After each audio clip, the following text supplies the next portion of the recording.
Il y a une arnaque qui a circulé ces derniers jours, qui était intéressante à analyser parce que c'était un mensonge injonction. Mais je dirais moins grave, moins matériel que d'habitude. C'était un truc rigolo, entre guillemets, hein. Enfin rigolo. Je veux dire, on n'était pas sur une fake news mensonge injonction. Je rappelle ce que c'est qu'un mensonge injonction. C'est un mensonge que ses producteurs ne cherchent pas, n'émettent pas pour être crus, mais émettent par, tout en sachant que personne ne va les croire, mais dans l'objectif, dans le but qui est de faire une diversion pour qu'il y ait des gens qui perdent leur temps à démentir.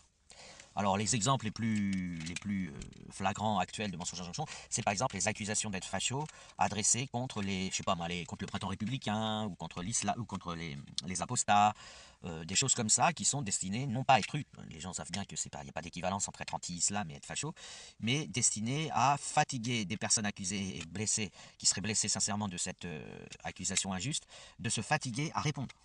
Un autre un classique mensonge injonction, ça consiste à le patron convoque un employé, Pierre, à 11 heures du matin en lui disant demain tu mettras, je te donne un produit et tu le verseras dans l'assiette de Roger quand il sera pas là. Voilà, bon, voilà, il lui donne un ordre bizarre, il lui dit c'est un antidépresseur élaboré, mais comme il veut pas se soigner, on le soigne sans lui dire. Voilà, j'invente un exemple complètement débile, c'est parce que j'ai croisé un tweet qui m'a fait penser à ce genre de mensonge injonction. Alors là, il n'y a pas de mensonge injonction, le patron donne un ordre. Mais ensuite, il lui dit, eh bien évidemment, tu n'es jamais venu dans mon bureau et je t'ai jamais donné cet ordre. Bah là, on est typiquement devant un mensonge injonction, puisqu'il l'énonce à l'indicatif un truc à quelqu'un qui est en face de lui et qui sait qu'il a été convoqué et qu'il est dans le bureau. Donc, c'est ce que fait l'islam tout le temps et LFI tout le temps. Quand ils accusent les gens de fachos ou quand ils font leur truc, c'est pas des mensonges parce qu'ils savent qu'ils sont pas crus. Ou quand ils disent on n'est pas nazi, on ne défend pas le nazisme, par exemple. Ils savent qu'ils sont pas crus puisqu'ils passent leur temps à le faire. Mais, si vous voulez, c'est une technique islamique, ils édictent. Ils prononcent un élément de langage en donnant l'ordre de le répandre. Comme une sorte de déclaration officielle. Un peu comme dans Mars Attacks, les Martiens ils disent nous venons en paix alors qu'ils sont en train de mitrailler tout le monde. Ou comme quand quelqu'un tweet, bon maintenant c'est devenu de l'humour, mais comme quand quelqu'un tweet l'islam est une religion de paix, par exemple. Il sait, il va pas dire ça pour être cru, il sait que personne ne le croit, quel que soit le bord politique, même les plus intégristes de l'islam savent très bien que c'est faux, mais il va produire ce mensonge pour créer une fatigue. Et là, on a eu un truc assez hallucinant parce que, à ma connaissance, ça n'avait pas été tellement fait avant. Il y a Philippe Val qui a dit une évidence que tout le monde sait, à savoir que tous les terroristes sont musulmans. Et il a ajouté tous les musulmans ne sont pas terroristes, mais par contre tous les terroristes sont musulmans. Ce qui est quelque chose qui est dit depuis des décennies, qui est connu, qui est une évidence pour tout le monde. Et vous avez la vidéo que je vais mettre à la fin, reprise par Pascal Boniface et quelques autres islamo-gauchistes. Elle est très intéressante parce qu'ils font dire à Philippe Val autre chose pour ensuite essayer de lui taper dessus. Bien évidemment que Philippe Val, il parle des attentats systémiques, islamiques. Il parle pas. Bien évidemment, vous avez parfois un adolescent qui tue tout le monde aux États-Unis. Ça, ce sont il y a un terror. Il existe très rarement, avec un taux qui n'a pas augmenté. Ça augmente un peu en temps de crise, ça rebaisse. On est 8 milliards sur Terre, donc il existe ici ou là très rarement des fous furieux qui font des attentats non motivés. C'est-à-dire que, enfin, si vous voulez, c'est des fous, quoi. C'est psychiatriquement, ils se suicident spectaculairement. Mais ils n'ont pas, ça n'a rien d'un système et c'est pas, ils le font pas dans le but c'est un suicide tout simplement. Hein, ça va pas plus loin qu'un suicide. Mais hélas, ils sont détraqués et ils tuent plein de gens avec.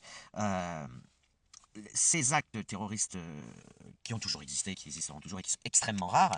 Bien évidemment qu'on ne parle pas de cela. Quand on dit tout, les terroristes sont musulmans, on parle du Bataclan, on parle de l'attentat de Nice, on parle du djihad islamique, on parle du 7 octobre, on parle de 2001, on parle de l'attentat qui vient d'avoir lieu en Allemagne. D'ailleurs, il y a eu un troll pendant quelques jours, ils essayaient de faire croire que le mec était d'extrême droite, je sais pas quoi. On parle de l'attentat récent aux États-Unis, on parle de tous les attentats officiels revendiqués par l'islam, revendiqués directement ou indirectement, ou alors parfois la revendication ne passe pas dans les médias. Par exemple, pour l'Allemagne, les renseignements généraux ont reçu bien évidemment la revendication islamique et ils ont décidé de ne pas la diffuser, ce qui à mon sens est une erreur. Mais bon, ils font ce qu'ils veulent, ils ne me demandent pas l'autorisation, moi je suis rien.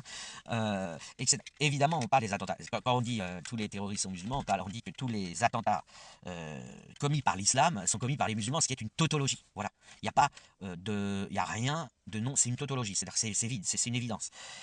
Vous faites un attentat au nom de l'islam en criant Allahu Akbar et en application des textes du Coran qui vous ordonnent de faire ces attentats, je le rappelle, parce que c'est là encore, il y a des gens qui essayent de faire croire que c'est pas islamique, et alors que pourtant des représentants même de la multinationale islamique, comme l'imam Barjafi par exemple, ont rappelé que tout ça c'était codifié dans l'islam et que ces attentats-là étaient parfaitement islamiques. Et bon, il parle que de cela, il prétend pas que les autres n'existent pas, mais c'est pas le contexte. Philippe Val, il est rescapé de Charlie, ils sont dans un contexte où ils sont en train de parler des attentats islamiques, et il dit tous ces attentats islamiques sont commis par des gens qui sont musulmans, qui se revendiquent musulmans.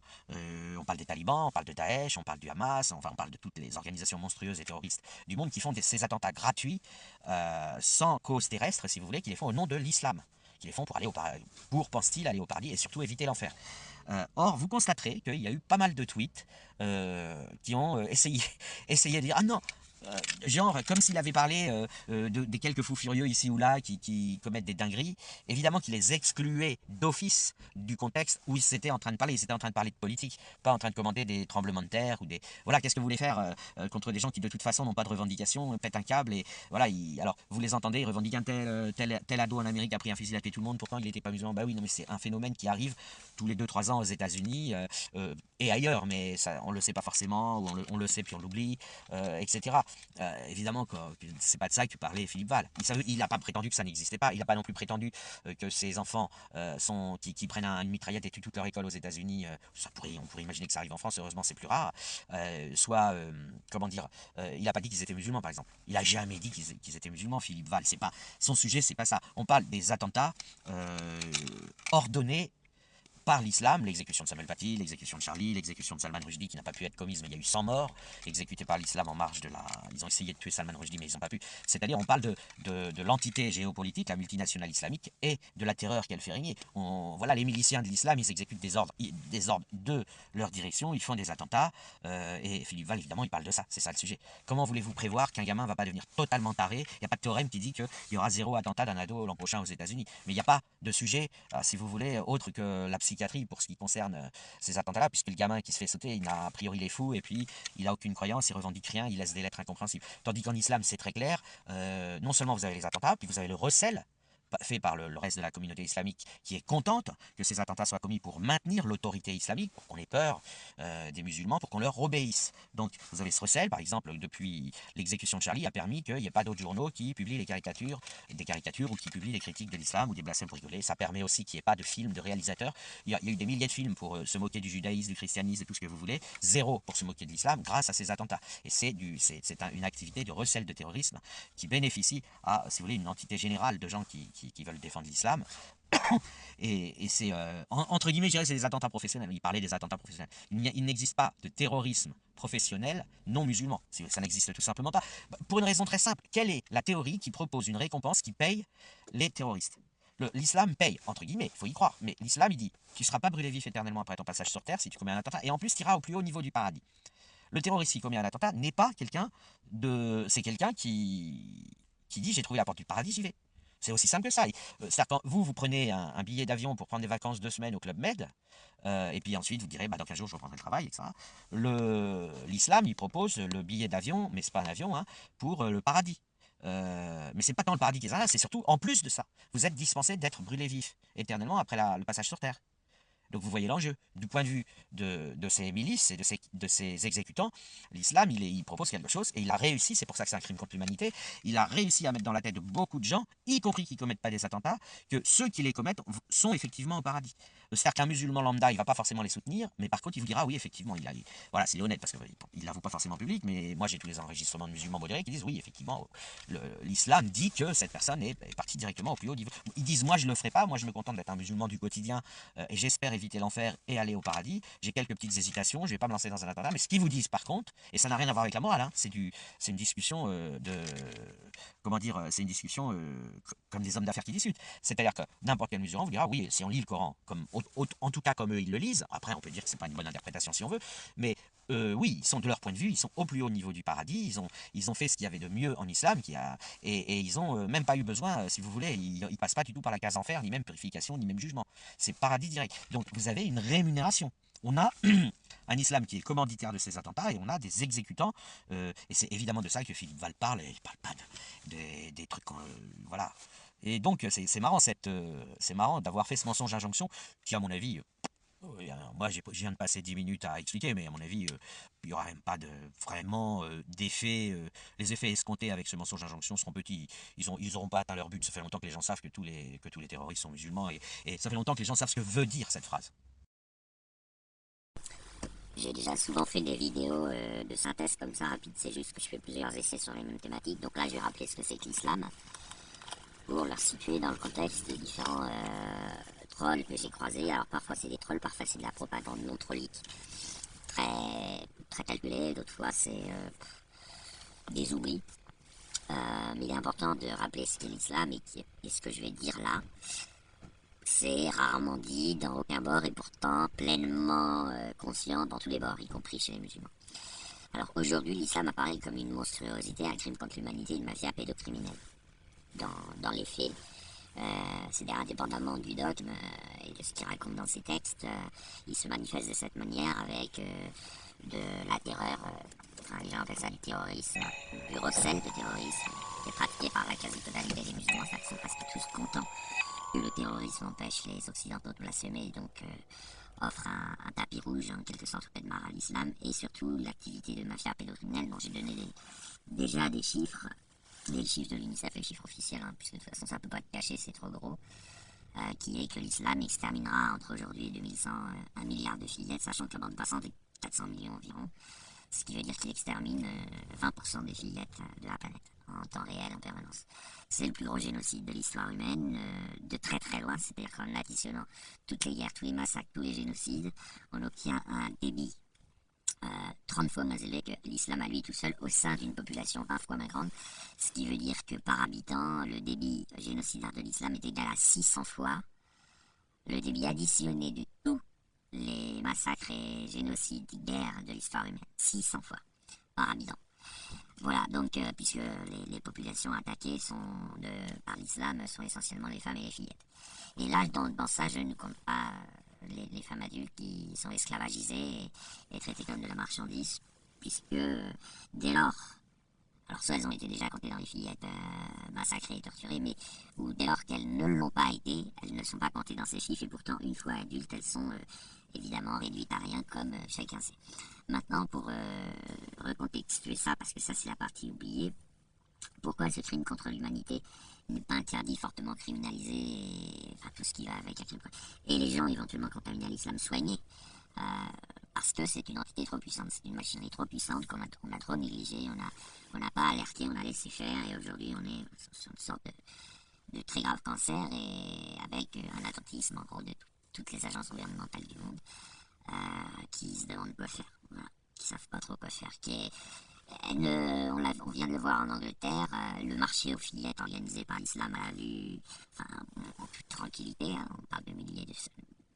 J'ai lu 1 million de victimes, je ne sais pas exactement, en tout cas des dizaines de milliers, des centaines de milliers, où l'islam s'était tranquillement installé, comme il s'installe partout, il a libre champ, pour capturer et violer des fillettes qui ensuite étaient envoyées chez elles avec ordre et une grande terreur de se faire. Montre que même les occidentaux, enfin je veux dire les anglais, c'est quand même théoriquement pas des bisounours, montrent qu'ils étaient terrorisés parce qu'on ne laisse pas une partie de la population des enfants se faire torturer, mutiler, violer par l'islam et ils défendent les criminels de peur d'une guerre civile, en fait, de peur du djihad. Hein, donc d'où vient, maintenant je ne vais pas continuer sur la criminalité et le côté dramatique, je vais essayer d'expliquer quelque chose qui n'est pas assez dit. Qu'est-ce que l'islam? Alors l'islam c'est avant tout un truc qui se manifeste par un texte, le Coran, réputé auprès des musulmans comme étant la parole de Dieu tout-puissant, la virgule près, si vous voulez, associé, donc il y a un certain nombre de trucs écrits dans le Coran voilà, il y a beaucoup d'instructions, mais tout ça est associé à quelque chose qui est remartelé répétitivement dans le Coran, qui est un chantage à être brûlé vif éternellement après le passage sur terre. Ce qui conduit les musulmans, enfin ce qui conduit les contaminés à l'islam, parce qu'il y a des musulmans, enfin c'est compliqué après, la population humaine est diverse et variée, certains ont des anticorps, etc. Donc, enfin, ce qui conduit la victime moyenne, quoi, à se croire dans la Matrix, penser que toute cette vie n'est pas réelle, que c'est pipeau, que c'est du bidon, d'où leur facilité à rejeter les vérités qu'on leur enseigne, parce qu'ils disent ouais, c'est des apparences, c'est des illusions. On n'est jamais allé sur la Lune, la Terre est plate, enfin après ça varie d'une personne à l'autre, mais c'est des variations, le principe est là. Alors après, selon les personnes, il y en a qui vont dire que la Terre est plate et tout ce qui nous entoure est apparence et c'est la Matrix, d'autres vont ménager la chèvre et le chou, mais s'ils font ça, ils ont l'impression que Mohamed est Morpheus en Matrix, et qu'il est venu leur donner le comprimé rouge, leur dire que la vraie réalité c'est dans l'au-delà, auprès d'Allah, blablabla. Mais le chantage à être brûlé vif éternellement après le passage sur Terre, rend extrêmement malade et perturbé, si vous voulez, c'est plus que perturbé, c'est conduit à une véritable atrophie, mutilation avec amputation de parties de l'organisme, parce qu'en fait, ils se sécurisent, ils se disent, putain, faut qu'on fasse gaffe de pas apostasier, et de pas avoir des baisses de foi fatales qui mèneraient à l'apostasie, parce que sinon, on sera envoyé brûler vif après le passage sur Terre, et c'est ça qui compte, en fait. Donc voilà, je voudrais insister là-dessus, parce que ça rend le problème politique compliqué, et surtout pas traité. On ne peut pas traiter avec des gens qui, pour une partie d'entre eux, en toute bonne foi, entre guillemets, pensent qu'ils vont brûler vifs s'ils n'accomplissent pas les monstruosités de l'islam. Donc une analogie que je fais souvent, c'est imaginer des parents dont la mafia italienne a kidnappé les enfants et dit si d'ici 2 ans t'as pas fait ceci, cela, ils donnent toute une liste de choses à faire. Tes enfants seront torturés, puis à la fin de la torture brûlés vifs. Les parents vont obéir au ravisseur. Et après, les gens, admettons que dans les instructions, il y a plein de crimes à connaître. Par exemple, tu dois tuer tous les gens qui mesurent 1m40, 8, etc. Enfin, voilà, des instructions débiles, comme il y a dans le Coran. Et ces parents, certes, ils sont responsables des meurtres qu'ils vont commettre, mais ils sont sous le coup d'un chantage. Et si on ne prend pas cette dimension en compte, c'est pas une question d'excuser les monstres de l'islam, c'est une question de dire qu'ils sont bien victimes d'un chantage. Et qu'ils ont ordre de tuer en les torturant tous les non-musulmans, après leur avoir laissé 3 jours pour se soumettre à l'islam. Et quand ils sont en zone, où ils peuvent pas le faire facilement, ils doivent attendre des occasions de le faire, mais ils doivent le faire. Et ce sont les ordres du Coran, hein, pas des hadiths, pas de la sunna. Donc après, ils ont des mécanismes compliqués, ils ont ordre d'être nazis, et ils ont permission d'esclavagiser fillettes et femmes qui sont considérées comme des marchandises. Je simplifie, mais en gros, l'idée c'est que tout ça c'est soutenu par la peur d'être pour les vifs éternellement après le passage sur Terre qui ne serait qu'une illusion. Et ils s'organisent ainsi entre eux, donc en vase clos, si vous voulez, non, n'écoutons pas les autres parce ils risquent de faire baisser notre foi, ils risquent de nous dire que cette vie est bien réelle, ils risquent de ceci, ils risquent de cela. Et il faut savoir que, islamiquement parlant, les tortures et exécutions de filles, de fillettes, de mécréants, c'est-à-dire de non-musulmans, de juifs, etc., elles sont totalement industrielles. Donc, sauf quand on arrive à bloquer l'islam, mais on a constaté tout au long de l'histoire que c'est pas facile à bloquer. Et donc, ils ont en plus de ça franchi une sorte de point de non-retour parce que une baisse de foi entraînerait une apostasie, mais entraînerait une gueule de bois par rapport à toute la monstruosité qu'on a soutenue. Donc vous voyez, c'est un peu, il faut bien le comprendre, c'est que ces monstres, c'est comme les parents dont les enfants étaient kidnappés dans l'analogie que j'ai faite, ils sont dans une situation compliquée, parce qu'ils sont obligés d'accomplir toutes ces monstruosités, parce qu'ils pensent que sinon, Allah, le créateur de toutes choses, va y brûler vif éternellement après le passage sur Terre, et ils ont construit vraiment une anesthésie. C'est-à-dire que pour eux, tout ça, c'est du pipeau, c'est des illusions. Ils pensent que c'est du rêve. Vous voyez, la vie réelle, c'est du rêve, un piège de Satan, blablabla. On les teste. L'objectif est de ne pas vivre, de ne pas profiter de la vie. Donc, musique interdite, amour interdit, etc. Tout ça étant considéré comme du shirk. Et ils considèrent qu'on les teste pour ensuite, ceux qui gagnent vont au paradis et évitent l'enfer s'ils ont réussi à ne pas vivre, à ne pas profiter de la vie. Voilà la situation. Donc c'est très très complexe parce que c'est vrai qu'ils sont terroristes et même receleurs de terroristes. Et donc ça se fait c'est tranquille, il y a un mec qui pousse son. Ok. Ah, c'est pas grave. Voilà. Ah, tranquille, il y a un mec qui pose. Bref. Receleurs terroristes, receleurs de terroristes, pédocriminels massivement, hein, 1 milliard de fillettes entre aujourd'hui et 2100. C'est-à-dire qu'il suffit à l'islam de 27 heures pour exterminer un nombre de fillettes égal au nombre total de morts au Moyen-Orient depuis 15 mois, depuis le 7 octobre. Et en fait, ils ont obligation de le faire. Et puis petit à petit, la vie passant, si vous voulez, ça devient des habitudes. Alors, il y en a qui sont gentils, qui essayent de se retenir, mais quand ils essayent de se retenir, c'est plus pour respecter les lois que parce qu'ils le sentent en profondeur, vous voyez. C'est la peur de la prison, ils remettent à plus tard, mais c'est pas réellement, ils ne ressentent pas, l'empathie ne fait pas du tout partie de l'islam, elle est interdite. C'est considéré comme du féminisme, et comme quelque chose de l'ordre du féminisme, si vous voulez. Voilà, donc il y a une équation, il y a des équations, c'est pas que du combat, il faut avancer sur le plan conceptuel. Regardez-les comment, le seul homme respectable, profondément modeste, c'est-à-dire on ne croise pas tous les jours à la télé des gens modestes, hein. La plupart ils sont arrogants, même quand ils sont gentils, je parle pas des musulmans là, je parle des gens en général. Eux, ils ont la chance d'avoir le meilleur représentant officiel, même si c'est que l'officiel et que des apparences médiatiques, l'imam Chalgoumi. Donc aucune arrogance, une modestie totale. C'est-à-dire que franchement, il leur a été rendu service en étant pour les représenter des plus modestes et des moins arrogants des représentants Mais ils préféraient Ben Laden, ils préféraient Abu Bakr al-Baghdadi, ils préféraient les talibans, vous voyez. Alors pourquoi ça, encore une fois? Parce que ils veulent pas être brûlés vifs éternellement après le passage sur Terre. Hein. Vous dites qu'ils sont méchants, ils préfèrent Ben Laden, les talibans, ils préfèrent les monstres, ils préfèrent Hitler.